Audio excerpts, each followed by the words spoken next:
আদমের দুই সন্তান হাবিল এবং কাবিল। হাবিলের ছেলে জন্ম নেওয়ামে কাবিল বিবাহ করবে, কাবিলের ছেলে জন্ম নেওয়ামে হাবিল বিবাহ করবে। হাবিলের ছেলে জন্ম নেওয়া মেয়ে ছিল কালো, হাবিলের ছেলে জন্ম নেওয়া মেয়ে সুন্দর ছিল না, আর কাবিলের ছেলে মেয়ে জন্ম নেওয়া মেয়ে ছিল সুন্দর। এবার কাবিল লেগে বসলো। কাবিল বলে, ভাই আমার ছেলে জন্ম নেওয়া মেয়ে, আমি তোমাকে বিবাহ দিব না, তোমার সাথে বিবাহ দিব না, বরং আমি নিজেই বিবাহ করব। আল্লাহ রাব্বুল আলামিন বলেন, ওয়াতলু আলাইহিম নাবা আবনাই আদম বিল হক।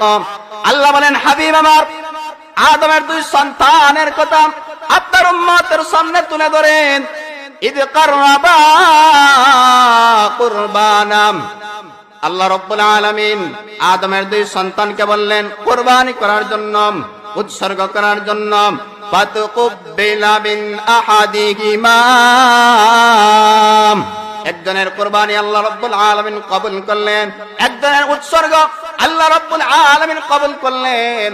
একজনের কুরবানি আল্লাহ রাব্বুল আলামিনের দরবারে কবুল হলো, ওয়ালাম ইউতাকাব্বাল মিনাল